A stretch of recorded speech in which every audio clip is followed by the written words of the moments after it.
नमस्कार, आप सभी का एक बार फिर से स्वागत है इस नए वीडियो में। आज के इस वीडियो में हम लोकसभा चुनाव 2024 में जो चुनाव करवाने जाएंगे साथी, उनको एक प्रपत्र भरना होता है PS05, उसके बारे में बात करेंगे। बहुत ही महत्वपूर्ण दस्तावेज होता है, सांख्यिकी विभाग के द्वारा भरवाया जाता है और मतदान सामग्री जमा करवाते समय ये प्रपत्र चेक करके जमा किया जाता है। अगर इसमें कोई गलती की संभावना है तो आपको वहाँ पर समस्याएं आएगी, इसलिए इसमें बिल्कुल ध्यान से इसको भरना है, अच्छी तरह से इसको समझ लीजिए। तो ये देखिए आपकी स्क्रीन पर PS05 है, ECI form ID PS05, Bharat निर्वाचन आयोग लोकसभा आम चुनाव 2024 महत्वपूर्ण आयोग को प्रेषित नहीं किया जाएगा। ये देखिए, ये केवल सांख्यिकी विभाग के पास जाएगा। मतदान केंद्र पर मतदान की सूचना, तो ये सांख्यिकी है, स्टेटिस्टिक्स इसमें डाला जाएगा टोटल, इसलिए इसको बहुत ही ध्यान से भरना है। लोकसभा निर्वाचन, सबसे पहले राज्य का नाम आ जाएगा, उसके बाद देखिए लोकसभा निर्वाचन क्षेत्र का नाम एवं संख्या। तो यहाँ जयपुर को उदाहरण लेके बताया गया है, तो जयपुर 07 आप अपने जहाँ पे आपकी ड्यूटी है वो लिखेंगे। ज़िले का नाम, जिस ज़िले में आपकी ड्यूटी है वहाँ लिखेंगे। विधानसभा निर्वाचन क्षेत्र की संख्या और नाम वो भी यहाँ पे आप दर्ज करेंगे। मतदान केंद्र की संख्या और नाम यहाँ पे दर्ज करेंगे द पार्ट में। अब देखिए नीचे मतदान की दिनांक, सबसे पहले आपको मतदान की निर्धारित तिथि जो आपके क्षेत्र में है वो लिखनी है। प्रयोग में ली गई कंट्रोल यूनिट की संख्या लिखनी है, कितनी कंट्रोल यूनिट आपके बूथ पर यूज़ की गई, कितनी बैलेट यूनिट यूज़ की गई, प्रयोग में लिए गए वीवीपैट कितनी यूज़ की गई। तो यहाँ पर आपको केवल संख्या लिखनी है, उनका सीरियल नंबर दर्ज नहीं करना है। क्या मतदान के दौरान EVM वीवीपैट आदि कुछ बदला गया है, हाँ या नहीं? तो यहाँ बदला गया था इस बूथ पर उदाहरण स्वरूप, तो यहाँ पर इन्होंने हाँ प्रदर्शित किया है। आप अपनी बूथ की स्थिति के अनुसार इसे लिखेंगे। यदि हाँ तो बदलने का समय एवं कारण, तो यहाँ पर इन्होंने कारण और समय दे दिया है। इसी प्रकार अगर कोई स्थिति आपकी बनती है तो आप वो इसमें ब्यौरा दर्ज कर सकते हैं। मॉक पोल के दौरान कितने अभ्यर्थियों के मतदान अभिकर्ता मौजूद थे, उनकी संख्या आपको लिखनी है बिंदु संख्या 4 में। तो यहाँ पर 7 अभ्यर्थियों के अभिकर्ता मौजूद थे, इसलिए इन्होंने 7 दर्ज किया है। प्रश्न बिंदु संख्या 5 देखिए, मतदाताओं की संख्या। तो यहाँ पर आपको कुल मतदाताओं की संख्या दर्ज करनी है। जैसे इसमें 800 + 390 बताया गया है, कुल 1190, ट्रांसजेंडर 0। इसी प्रकार निर्वाचक अधिनियम 1961 के प्रपत्र 17 ग के मद 6 अनुसार EVM में पड़े मतों की संख्या।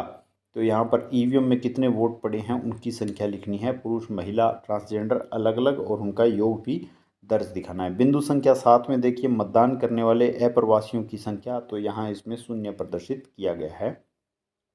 इस प्रकार का अगर कोई वोटर है तो आप उसकी संख्या यहाँ दर्ज कर सकते हैं। नियम 49 MAD के अनुसार EVM में दर्ज परीक्षण मतों की संख्या, अगर आपने टेस्ट वोट डलवाया है तो उनकी संख्या यहाँ पर आपको प्रदर्शित करनी है। 9वां है EDC के आधार पर मतदान करने वालों मतदाताओं की संख्या। तो आप सभी को पता है कि लोकसभा चुनाव 2024 में जो मतदान दल के अंदर नियुक्त कार्मिक है या अन्य कार्मिक जो मतदान के अंदर किसी भी ड्यूटी में है, उनको EDC भी जारी किया गया है और पोस्टल बैलेट भी जारी किया गया है। तो जो लोग अपनी लोकसभा में ही किसी अन्य बूथ पर ड्यूटी कर रहे हैं वो EDC से उस बूथ पर मतदान कर सकते हैं, तो उनकी संख्या यहाँ आपको दर्ज करनी है। 18-19 आयु वर्ग के मतदान करने वाले मतदाताओं की संख्या आपको 10 नंबर बिंदु में लिखनी है। उसके बाद 20 से 25 की जो संख्या है वो 11 में लिखनी है, और 12 नंबर बिंदु में 80 से 85 से अधिक आयु वर्ग के मतदाताओं की संख्या लिखनी है।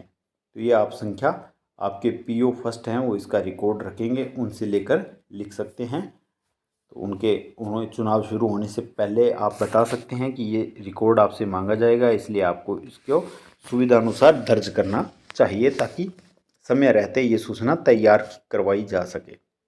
बिंदु संख्या 14 है, अन्य दस्तावेजों के आधार पर मतदान करने वाले मतदाताओं की संख्या कितनी है वो यहाँ पर आपको प्रदर्शित करनी है 14 नंबर में।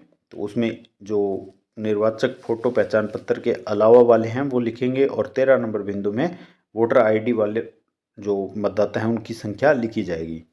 15 नंबर बिंदु देखिए, प्रयोग में लिए गए निवेदित मत पत्रों की संख्या, आपको टेंडर वोट दिए जाएंगे 10 जो मतदान सामग्री के साथ मिलेंगे, उनमें से आपने कितने प्रयुक्त किए उनकी संख्या यहाँ लिखेंगे। और 16 नंबर है चैलेंज मतों की संख्या, तो ये यहाँ पर आप लिखेंगे कितने चैलेंज मत डाले गए हैं। और प्रश्न बिंदु संख्या 17 में देखिए, प्रोक्सी मतदाताओं के द्वारा डाले गए मतों की संख्या कितनी है, 0 है। और मत का प्रयोग करने से मना करने वाले मतदाताओं की संख्या यहाँ पर 3 दर्शाई गई है। तो इस प्रकार से ये 18 बिंदु का जो आप PS05 है वो पूरा हो चुका है।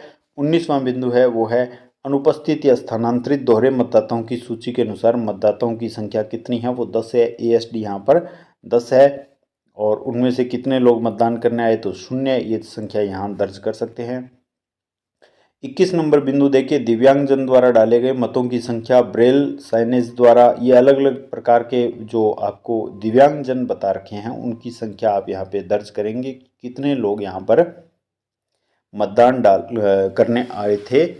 और 22 नंबर बिंदु है मतदान केंद्र के संबंध में प्राप्त शिकायतें, तो यहाँ पर आप अगर कोई शिकायत प्राप्त हुई है तो उसके बारे में बातें बता सकते हैं। और नीचे पीठासीन अधिकारी के हस्ताक्षर आ जाएंगे। उपयुक्त आंकड़ों की पुष्टि करता हूँ, यह भी प्रमाणित करता हूँ कि भरे हुए प्रपत्र 17C की प्रतियां मतदान समाप्त होने के पश्चात पोलिंग एजेंट्स को सुपुर्द कर दी गई है और एक प्रति इस पत्र के साथ संलग्न है।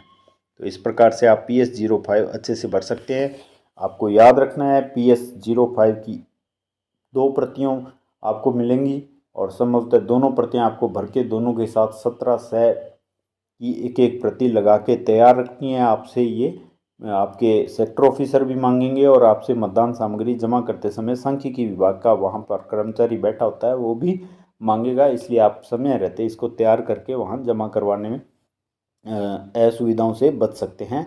और वीडियो पूरा देखने के लिए बहुत बहुत धन्यवाद। यदि अभी आपने चैनल को सब्सक्राइब नहीं किया है तो प्लीज़ चैनल को सब्सक्राइब कीजिए और अपने दोस्तों के साथ शेयर कीजिए। Thank you.